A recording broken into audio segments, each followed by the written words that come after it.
Hi quilters, welcome to the 22nd video in our series of projects using 2.5-inch strips or jelly rolls. Stay to the end of the video to see the version I made using my leftover 2.5-inch strips of batik fabrics.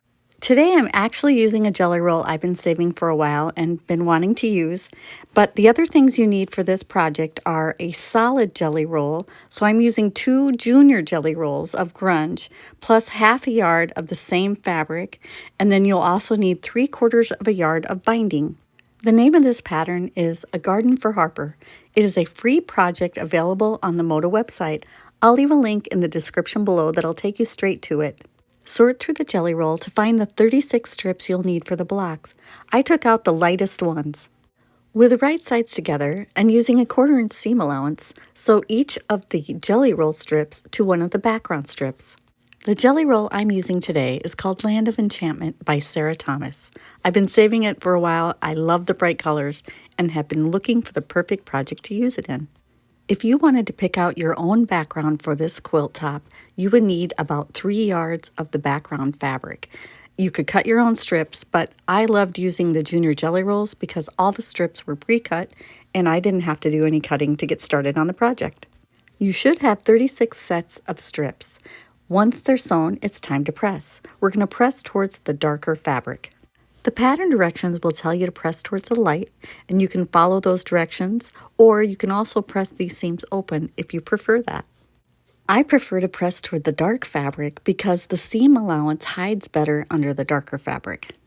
Once all your strips are pressed, it's time to head to the cutting table. Each of the strip sets will be cut the same way. You will cut them into 4 sections that are 4.5 inches wide and 8 sections that are 2.5 inches wide.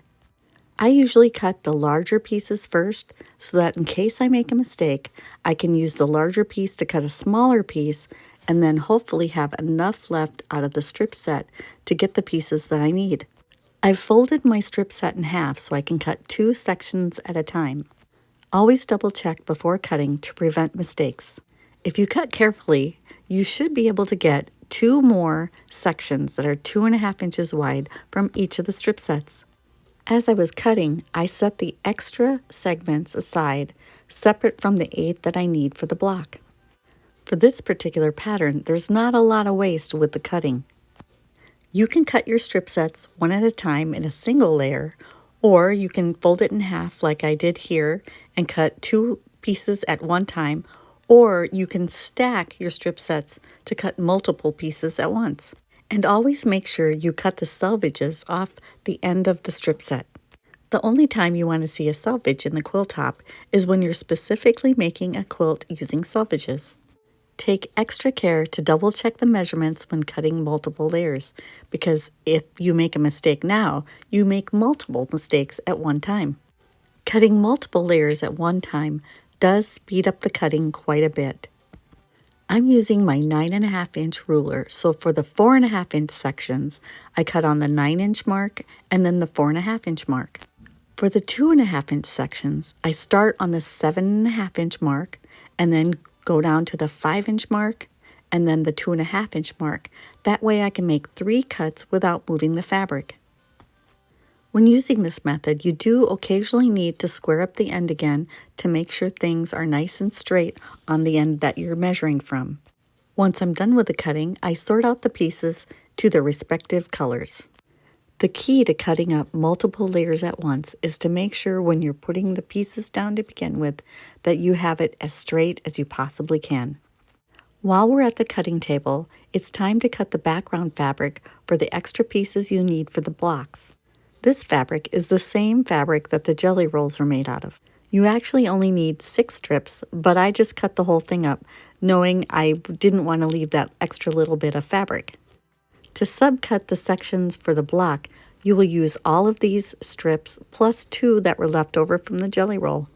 Subcut the strips into 72 rectangles that measure 2.5 inches by 4.5 inches. If you're enjoying our series of 2.5-inch strip videos, please give us a thumbs up and let us know in the comment section below if you're going to use a jelly roll for this one or if you're going to use leftover strips from other projects. When I'm done cutting, I like to organize my pieces. I put all of them together in a basket along with a pattern That way, in case I don't get to it right away, I know what I'm working on and what the pieces are for. I'm going to take you through the construction of one block all the way through. When I'm making multiple blocks of the same design, I will make one first just to test it out and determine ways to speed up the production of multiple blocks. Each block will have 2 corner units made with a 2.5-inch segment and a rectangle, 4 of the rectangle blocks, which are 4.5 inches by 4.5 inches, and 3 4 patches made with the 2.5-inch segments.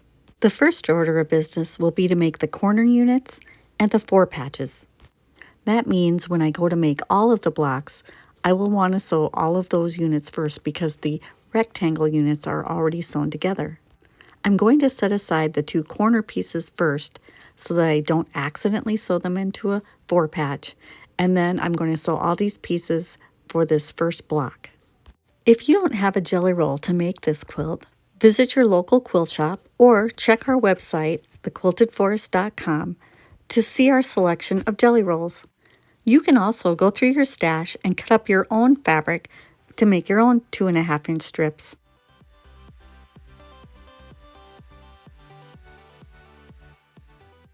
Once I have these pieces sewn, I'm going to press. You can press the seams open or you can press to one side. At this point, I should have 3 4 patches and 2 corner pieces. They should all measure, once they're pressed, 4.5 inches by 4.5 inches. I'm going to lay out my block one more time. Corner pieces first, and then a 4 patch in the middle, and you should connect all of those dark squares in one line. The other 4 patches go in the other corners, and they should have the dark fabric in each of the corners. And then add in the rectangle pieces. The dark parts of the rectangle pieces should touch the 4 patch corner units.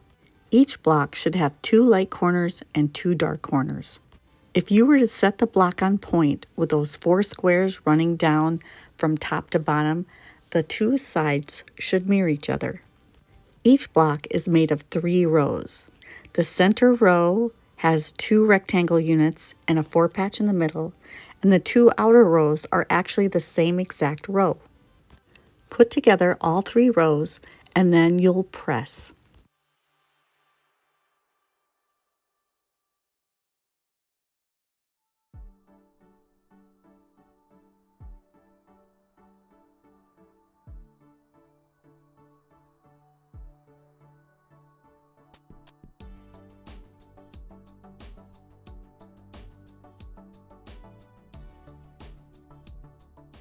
Before I press and then sew the rows together, I'm going to double check that I have all the pieces in the correct spots. When pressing these rows, you're going to always press toward the rectangle units. For the center row, you will press away from the center 4 patch. For the 2 outer rows, you will press towards the center rectangle block. When sewing the block together, the seams should nest at each point where they meet. If you're following along on our 2.5-inch strip series, let us know in the comments section if you're using leftover strips or jelly rolls. We'd love to hear from you. I chose a colorful jelly roll and a light background to make this quilt, but I think this quilt would also be gorgeous if you used a dark background and light colored strips to make the blocks. I'm imagining a dark brown background with orange, yellow, and red strips. That would be a gorgeous fall quilt. When you have the rows sewn together, double check that everything's correct and press towards the center row. Now that I know how to put the block together, I can start chain piecing the pieces I need for the blocks through the machine. That means I'll be sending the corner pieces through and the 4 patch units through.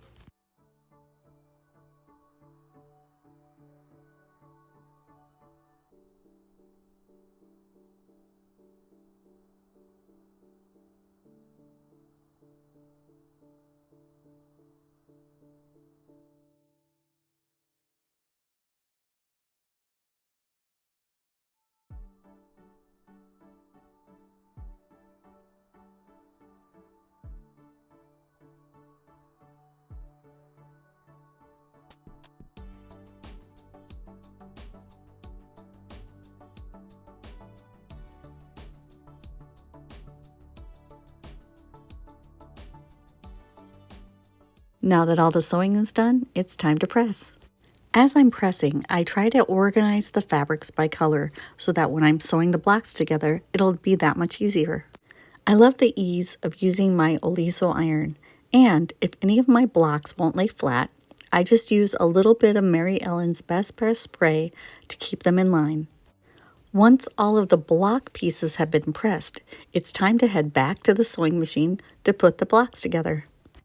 Now it's time to just simply lay one block out at a time and sew the rows together. One method you could try is in between when you're sewing the rows together is to not cut the thread, just to keep all the pieces in line with the threads connecting the 3 rows together. One nice thing about this method is it's so easy to keep everything the way it's supposed to be. You can't accidentally turn over a block and then sew it on the wrong way. It keeps everything exactly as it should be. One of the comments I'd received on one of my videos was a person telling me to use this method because it really works well for her. So I thought I'd demonstrate it on this video. So I started the 3 rows. I'm not cutting the thread in between, and then I'm going to add these next pieces onto the rows. You just open them up and add the next piece on. By doing this method, when you go to sew the rows together, they're already connected and turned the correct way. The only thing that's a little difficult with this method is pressing.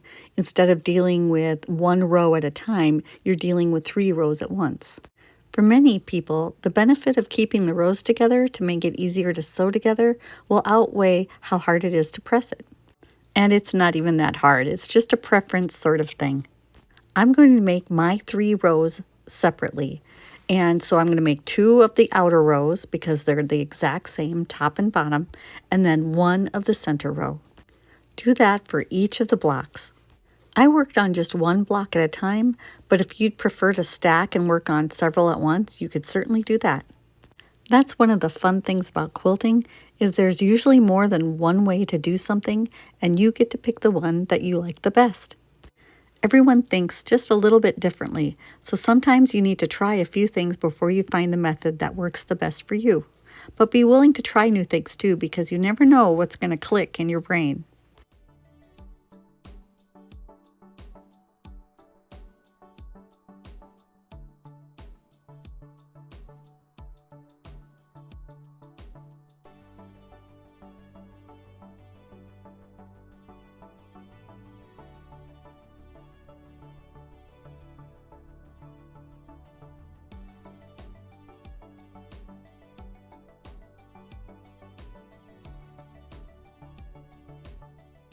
Well, I've got my stack of rows ready to go, and now it's time to press. Remember, we're always pressing toward the unit that has 2 rectangles.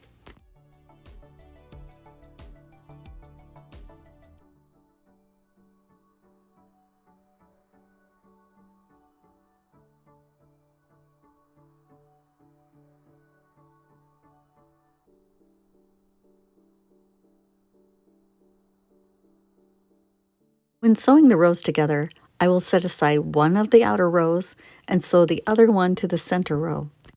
I will do that for all of the blocks in my pile.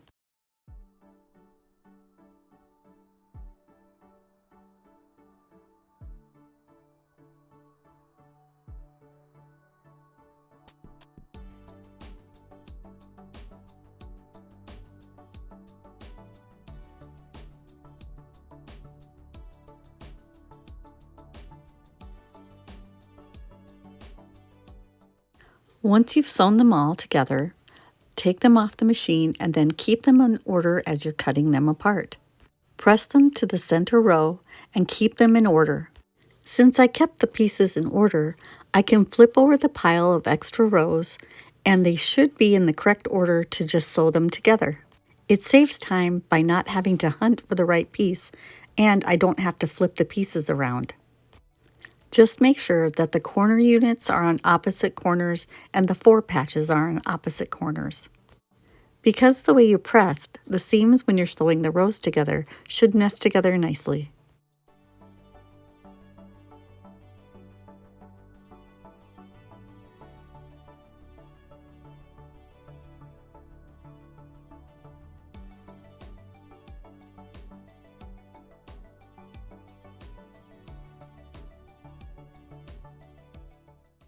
I ended up with 8 red blocks, 6 aqua blocks, 8 navy blocks, 3 green blocks, 4 yellow blocks, and 7 that were multicolored. Now that all the blocks are sewn, it's time to press. Press towards the center row.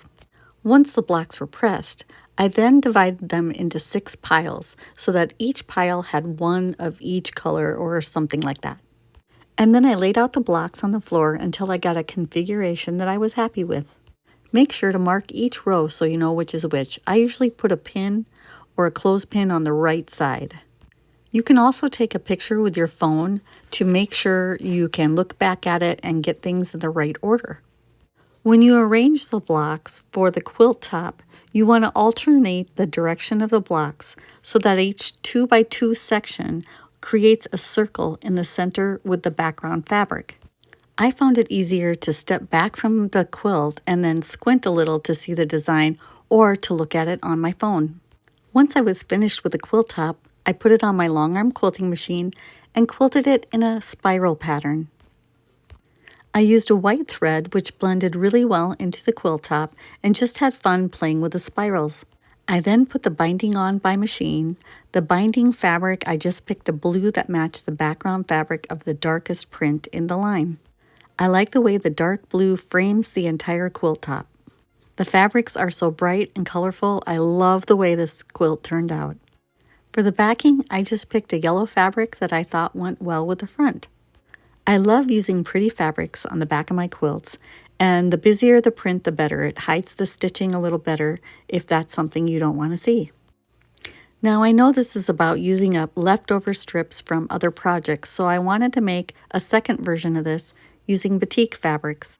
For my batik version, I had to raid some of my stash of background fabrics to get enough to cut 20 blocks. So this version only has 20 blocks instead of 36.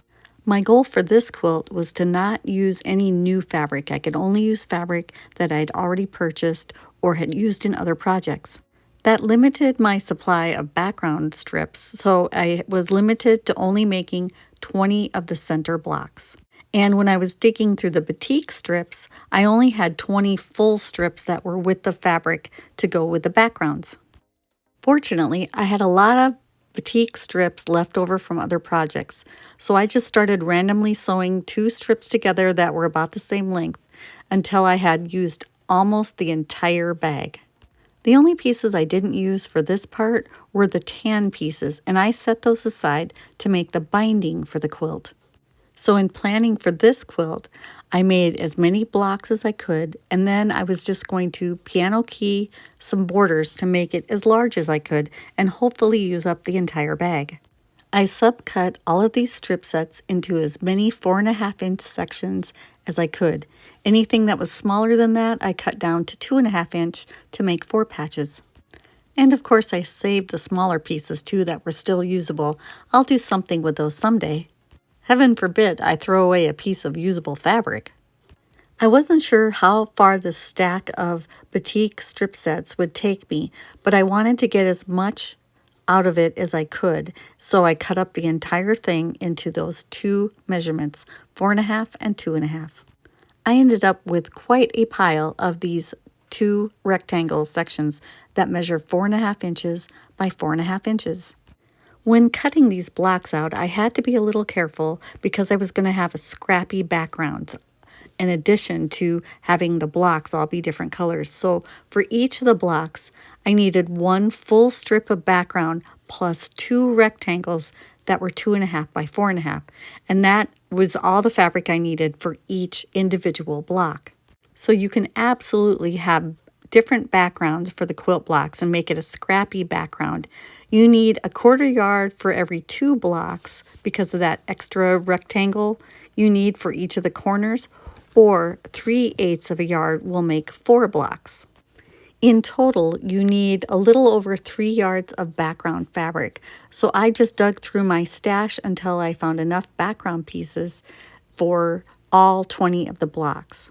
Plus, I needed to have some background fabric because I knew I was going to add some borders between each of the piano key borders.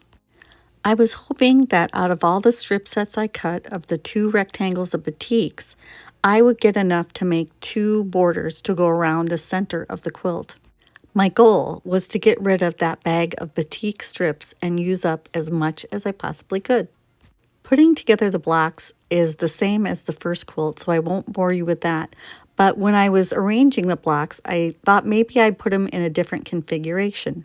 So I tried laying them out so that they were all facing the same direction, but it looked a little jumbly to me, so I went with the original arrangement and put them where you can see the little circles of the background fabric. The circles are easier to see if you squint when you're looking at the quilt top. I added the piano key border on both sides, plus I used some of those spare 4 patches in the corners, and then a 2.5-inch strip of inner border using white fabric.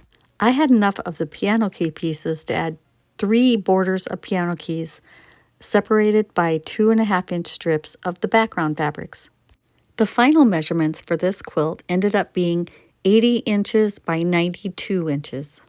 I machine quilted this one in a stipple pattern with a light colored thread, and I really like how it turned out. It kind of blends in to the quilt. You don't even really see the quilting when you step back far enough. It used up most of my batik fabrics that were in my strip bucket, and it's absolutely massive. I love the way that this turned out, and I thought I'd put a fun fabric on the back, so I picked this beer print. And I had to be a little tricky with it to make sure I had the beer bottles all facing the same direction. This pattern is a really great one. There was very little left over, and I like that at the end I had some strips left and a few 4 patches that I can use in another project, but not a lot of waste. My bag of batik fabrics is down to very little, so that made me happy too. This month I only added a few pieces to my 2.5-inch strip bucket, but there seems to be a lot more room in the bucket now. I'm pretty happy about that. It might be time to look for a smaller bucket to put this in. Or maybe next month. We'll see. Make sure to give us a thumbs up if you like the video, leave us a comment, share with your quilting friends, and subscribe. Thanks for watching, and happy quilting!